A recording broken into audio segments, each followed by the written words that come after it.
Hello everyone, welcome to my YouTube channel. In today's video I will be talking about 135mm, and I will be talking about the Canon 135 that I've been using until now for probably around 5 years, and also about the Sigma 135 which came out recently, and I will a little bit kind of compare them based on my experience with these two lenses and based on what I actually expect from them on a photo shoot. So I hope you stay with me until the end. We are starting right now.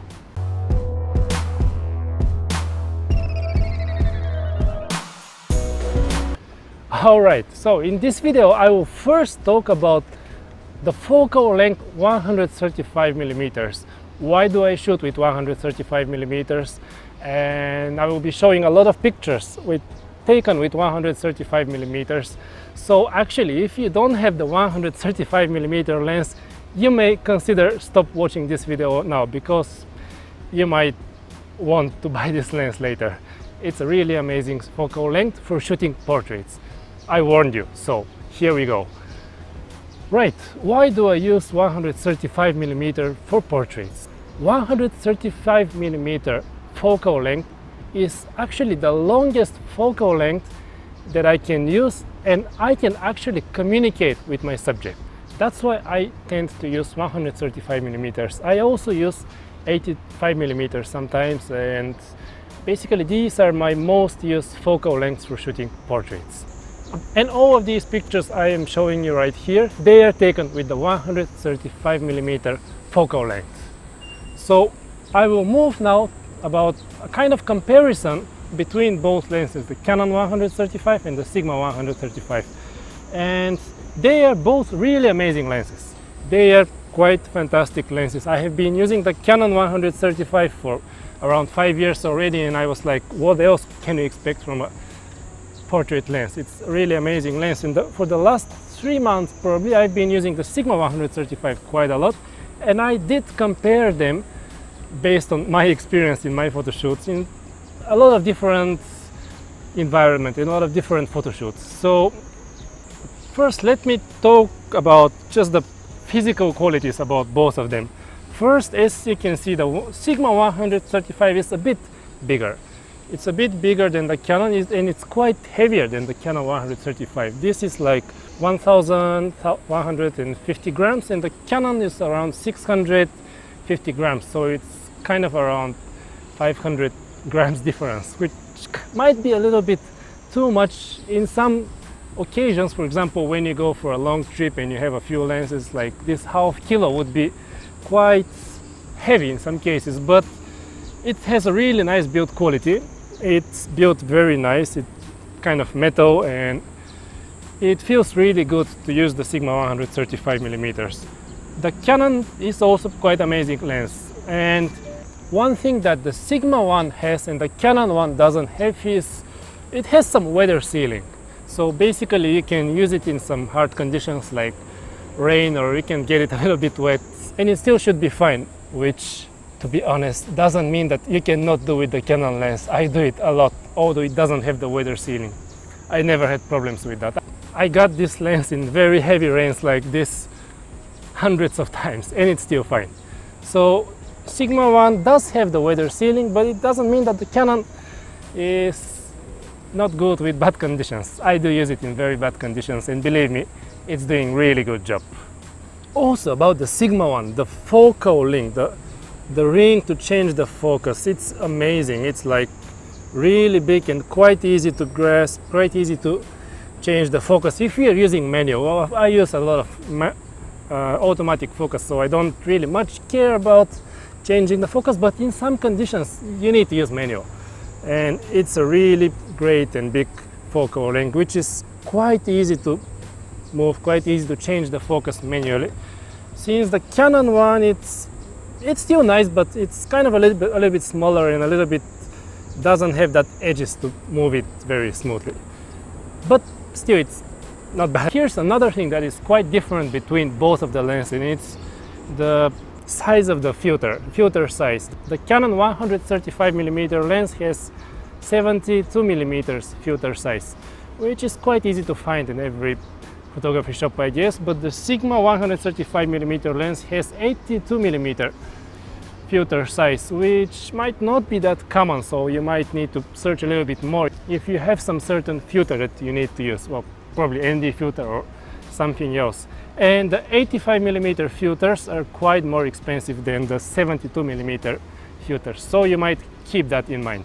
And before we get to the really photography part of the comparison that I'm having today for these two lenses, another thing on the body of both lenses that is a little bit different, and it's the distance that you can focus with both of the lenses. The Canon has the button which you can switch between 0.9 meters or 1.6 meters. So you can actually tell the lens that in some conditions you are definitely further away from 1.6 meters from your subject, so it's not going to search for the closer distance, and it might make your focus a little bit faster. The Sigma one has this one as well, and actually the Sigma one has this as well, but it actually has one more function. It is with the Sigma one you can get a little bit further to your subject. With the Canon it's like 90 centimeters, with the Sigma one is 87.5 centimeters, which is not that big difference, but you can get a little bit further, and you can change the distance about the focusing in 3 different ways. With the Sigma one you can go to full length, you can go from 1.5 to long distance, or you can go from 0.87 to 1.5, which might be good if you want to limit the distance. For example, for these just 75 centimeters, which to be honest I don't see the reason why you would do that, but it's not bad to have that function. You can actually tell the lens that your subject is gonna be in this area and it's gonna be searching only for this area when you focus with the lens.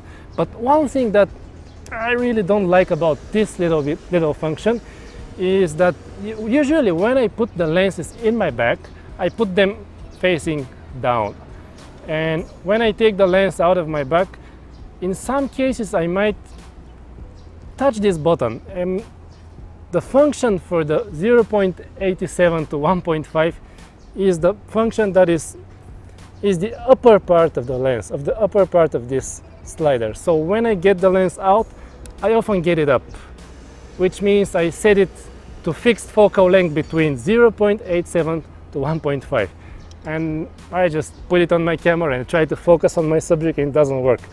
Believe me, the first time I did this I really freaked out. I thought like, oh my god, my new Sigma 1 just broke and I cannot focus. Yeah, so you might keep this in mind. When you take the lens out of your bag, just don't touch this button, because you're gonna change the length that you're gonna be focusing, and you might need to change it again. It might be frustrating in some situations. So, okay, this is all for the physical comparison between both of the lenses. Let's now get into shooting, and I will be talking about the real qualities in some real photo shoots that I've been doing with these lenses, showing you pictures. Alright, the Canon and the Sigma 1. One of the really big difference between both lenses is actually the wide open aperture. The Canon is f2, which is really amazing, and the Sigma 1 is even brighter. It's like 1.8. This one is 1.8. It is, for me, one of the biggest advantages for these lenses, because in most of the conditions f2 and f1.8 might not be that much difference. But for example, when you're shooting in really dark conditions and you might want to go from ISO to 2500 to 3200, that a third of a stop might be a real big in terms of high noise and picture quality. So having the 1.8 is really amazing, and I do use 1.8 in most of my photo shoots with the Sigma lens. This can cause a little bit other difference, which is going to be one of my next points. But next, let me talk about the colors of both lenses. They have kind of different colors, and I have been testing them in a few photo shoots.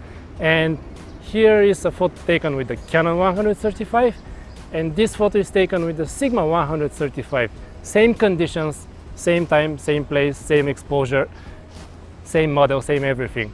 But as you can see, the Sigma one has a little bit warmer colors. So just a little bit, the Sigma colors are a little bit warmer than the Canon colors. And by the way, if you want to see the raw files of these pictures, and I also have some other raw files taken with the Canon and the Sigma one in the same conditions, I will post them in the description of the video.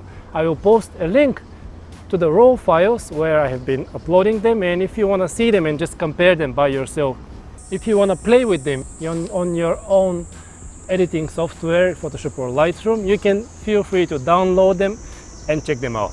Let me know also in the comments, what do you think about them? Do you like the Canon one, or do you want the Sigma one better? I will be happy to hear your comments. So yeah, even in this video, I made a video about the Canon and the Sigma one. You can see how much the difference is between both of the lenses. And by the way, I have a few videos about both lenses, which are actually in Japanese, but I will still post them in the comments. You can still see the difference between them in some different situations that I actually shot these videos with them. I have some English subtitles on the video, so maybe you can check them out. So yeah, this is about the colors. Personally, I like the colors of the Sigma a little bit better than the Canon ones. They are a little bit warmer and kind of nice colors. I prefer to have my pictures a little bit warmer, which doesn't mean that the colors are not good. I've been using them for more than 5 years already. I'm more than happy with this lens. And I actually have a blog post with pictures taken with this lens on my homepage, which I will be posting also in the description below. You can check it out and see some other photos taken with the Canon 135mm f2. Next, let me talk about the sharpness and the details of both lenses. The Sigma one is Sigma quality. It has great sharpness and quite a lot of detail in these lenses.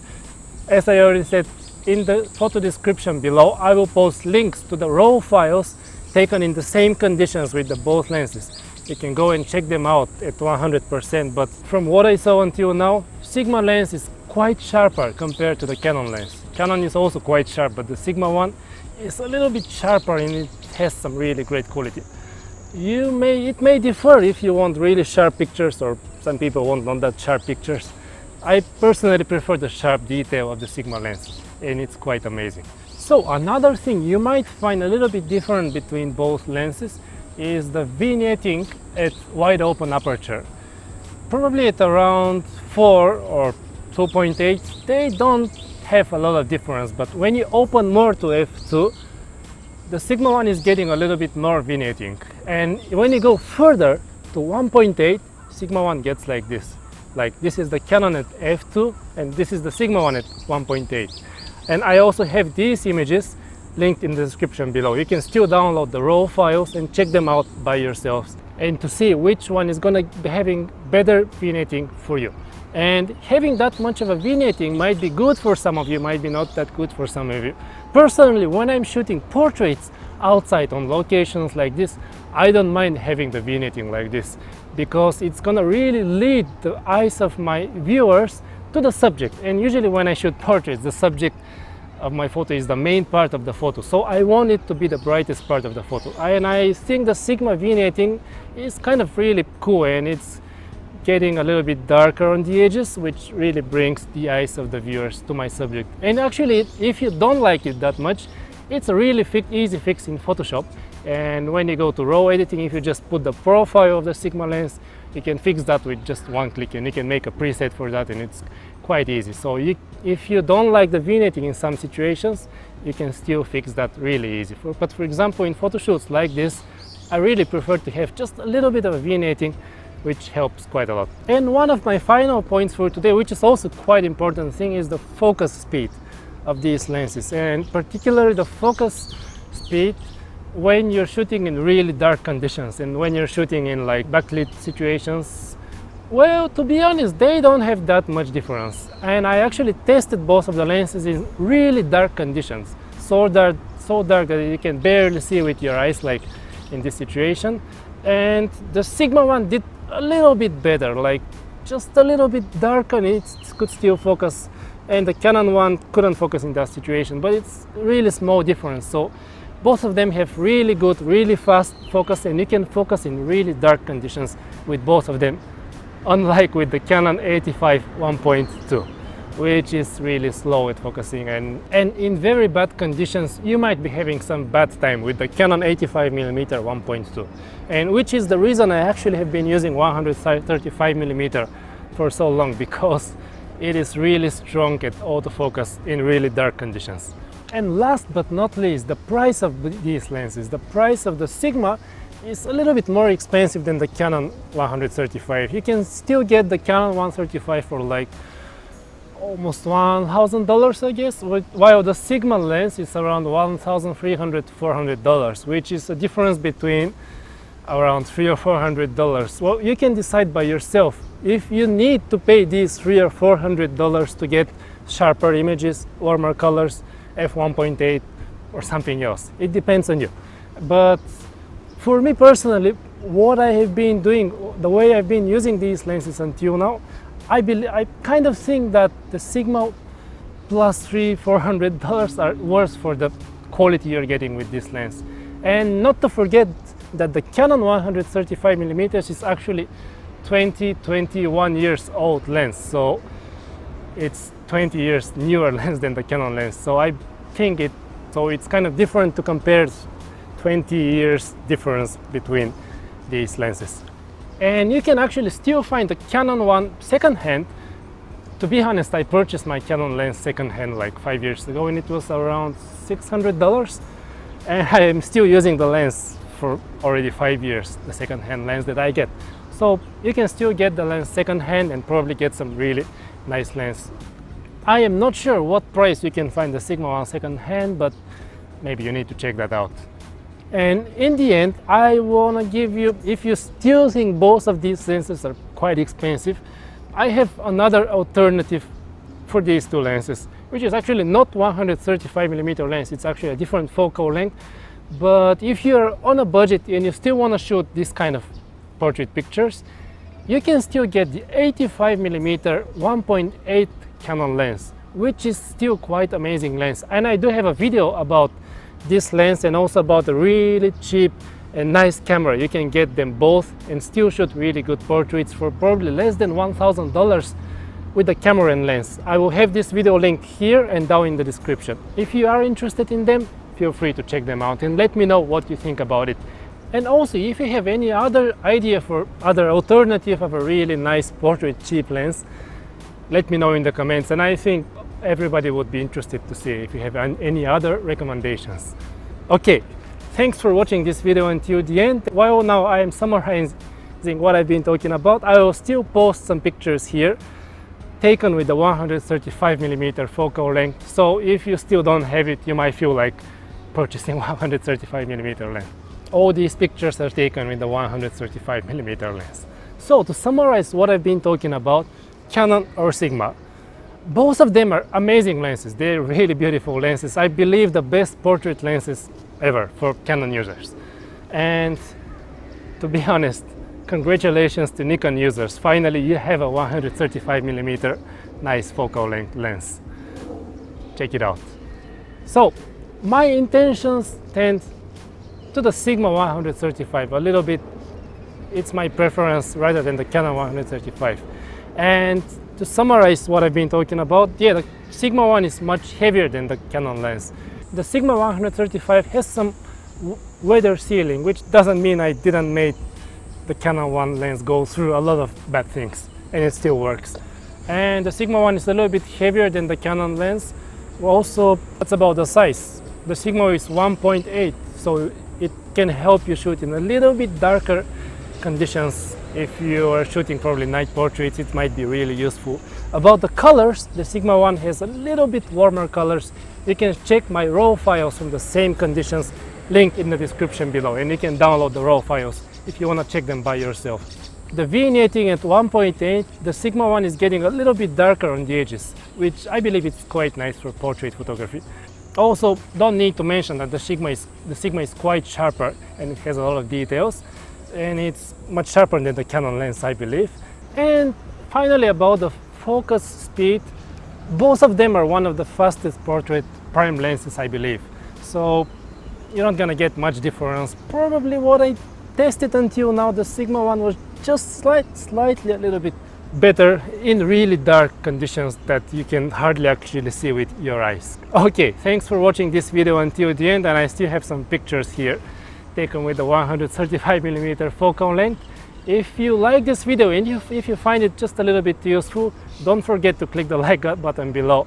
And if this is the first time for you to check my channel, I would be really happy if you subscribe to my channel, because from now on I will be uploading also quite a lot of videos related to photography and related to the way I am doing my photography. Actually, yeah, I do post most videos in Japanese, but I promise from time to time I will be posting some of my videos in Japanese that I believe are really good content also in English, so stay with me. Most of my videos will be in Japanese, but I will try probably once or twice a week to post English videos as well.